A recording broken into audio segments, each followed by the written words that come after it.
មកធីមGemini គ្នាយើងចូលមកមើលវីដេអូនេះណាថ្ងៃនេះខ្ញុំនឹងមកមើលថាតើនឹងមានអ្វីកើតឡើងនៅក្នុងជីវិតអ្នកទាំងអស់គ្នាហើយតើអ្វីជាដំបូងមានសម្រាប់អ្នកទាំងអស់គ្នាសួស្តីអ្នកទាំងអស់គ្នាខ្ញុំគឺការ៉ុតនៅខាងមុខខ្ញុំនេះគឺមានស្លឹកបៀ3ក្រុមណាហើយខ្ញុំក៏មានជាមួយនឹងក្រុមកម្មសម្រាប់ឲ្យអ្នកទាំងអស់គ្នារើសដូចគ្នាអញ្ចឹងសម្រាប់ក្រុមទី1យើងបានជាមួយនឹងពណ៌លឿងហើយសម្រាប់ក្រុមទី2យើងបានជាមួយនឹងពណ៌ស្វាយចំពោះក្រុមទី3យើងបានជាមួយនឹងពណ៌ខៀវចឹងអ្នកទាំងអស់គ្នាអាចធ្វើការមើលស្លឹកបៀនឹងទៅហើយតើស្លឹកបៀនៅណាដែលតាក់ទាញអារម្មណ៍យើងជាងគេណាហើយចូលអ្នកទាំងអស់គ្នាជ្រើសរើសស្លឹកបៀមួយនោះឥឡូវខ្ញុំទុកពេលវេលាឲ្យអ្នកទាំងអស់គ្នារើសបៀបន្តិចទៅ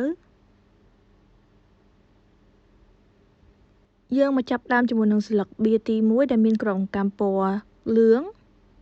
យើងមកមើលថាអ្នកទាំងអស់គ្នាបានកាតអ្វីដែរអ្នកទាំងអស់គ្នាបានជាមួយនឹងស្លឹកបៀ Five of Cups ដែលគាត់ឲ្យខ្ញុំមើលបៀនេះភ្លាមមានអារម្មណ៍ថាទទួលអារម្មណ៍សោកសៅខ្លាំងមែនតើហ្មងណាឃើញដូចរូបនឹងមានមនុស្សស្រីយំមានអីអញ្ចឹងអ្នកទាំងអស់គ្នាមានអារម្មណ៍ថាដូចកំពុងបាត់បង់អ្វីមួយយ៉ាងអញ្ចឹងមានអារម្មណ៍ថាអស់សង្ឃឹមខ្លាំងហើយនឹងស្ដាយក្រោយមែនតើដែលអីដែលអ្នកទាំងអស់គ្នារំពឹងនឹងវាអត់បាន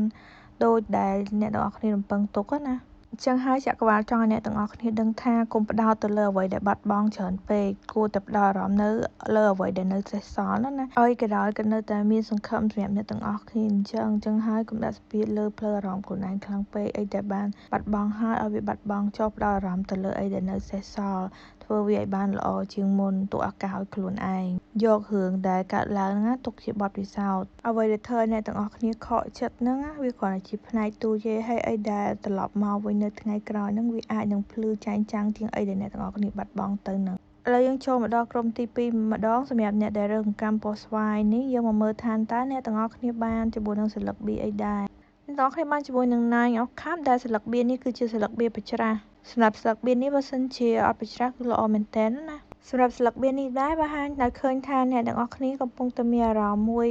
តែមិនពេញលេញណាដូចថាអ្វីដែលអ្នកទាំងអស់គ្នារំពឹងទុកហ្នឹងវាបានដោយបំណងមែនក៏តែអារម្មណ៍ហ្នឹងវាអត់ពេញលេញវាអត់ fulfill ណាឬក៏អាចមានន័យថាអីដែលអ្នកទាំងអស់គ្នារំពឹងទុកយូរមកហើយទីបំផុតវាបានសម្រេចទេប៉ុន្តែនៅពេលដែលវាបានសម្រេចអ្នកទាំងអស់គ្នាបែរជាមានអារម្មណ៍ថាវាដូចជាមិនអ្វីដែលអ្នកទាំងអស់គ្នាចង់បាន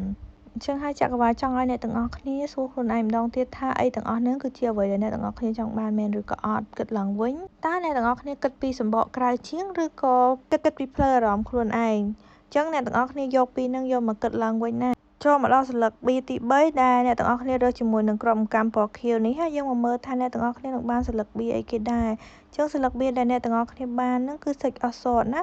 យើងឃើញថាមានមនុស្សស្រីហើយនិងកូនក្មេងម្នាក់កំពុងតែជិះទូកឬចែវចេញពីកន្លែងអ្វីមួយវាបង្ហាញឲ្យឃើញថាអ្នកទាំងអស់គ្នាកំពុងស្ថិតនៅក្នុងដំណាក់កាលដែលផ្លាស់ប្ដូរពីអ្វីមួយទៅអ្វីមួយទៀតកាន់តែប្រសើរណាវាក៏ប្រៀបបានដូចជាការព្យាបាលខ្លួនឯងពីរឿងដែលអត់ល្អជាច្រើនមកហើយឥឡូវអ្នកទាំងអស់គ្នាស្ថិតនៅក្នុងដំណាក់កាលចាក់ចេញពីរឿងអស់នឹងហើយដូចចាក់ចេញពីកន្លែងដែលមានភាពវឹកវរទៅកន្លែងដែលមានភាពស្ងប់ស្ងាត់ជាងមុនអញ្ចឹងហើយចក្រវាលចង់ប្រាប់អ្នកទាំងអស់គ្នាថាកុំបន្ទោសខ្លួនឯងបើសិនជាលើកនេះអ្នកទាំងអស់គ្នាជ្រើសរើសយកខ្លួនឯងមិនជ្រើសរើសយកអ្នកដទៃអ្នកទាំងអស់គ្នាជ្រើសរើសយកភាពស្ងប់ស្ងាត់នៃសតិអារម្មណ៍របស់ខ្លួនឯងមិនចង់ពាក់ព័ន្ធជាមួយរឿងច្បុកច្បល់អីផ្សេងទៀតជឿជាក់លើគោលដៅក្នុងផ្លូវដែលអ្នកទាំងអស់គ្នាបានជ្រើសរើសណាតួអ្នកទាំងអស់គ្នាមានអារម្មណ៍ថាវាដូចជាយឺតមែនតើនៅក្នុងការដើរចេញហ្នឹងណាប៉ុន្តែវាកំពុងតែដើរទៅមុខហើយចឹងកុំអស់សង្ឃឹមឲ្យសោះការអានរបស់ខ្ញុំសម្រាប់Geminiថ្ងៃនេះទៅបានចប់ហើយអ្នកទាំងអស់គ្នាដែលអ្នកទាំងអស់គ្នាជ្រើសរើសក្រុមមួយណាខ្លះកុំភ្លេច comment ក្រោមវីដេអូឲ្យខ្ញុំបានដឹងផងណាហើយបើអ្នកទាំងអស់គ្នាគិតថាការអាននេះត្រូវជាមួយនឹងអ្នកទាំងអស់គ្នាកុំភ្លេច follow ខ្ញុំម្នាក់មួយផងជួបគ្នាជាមួយខ្ញុំនៅវីដេអូក្រោយបាយបាយអ្នកទាំងអស់គ្នា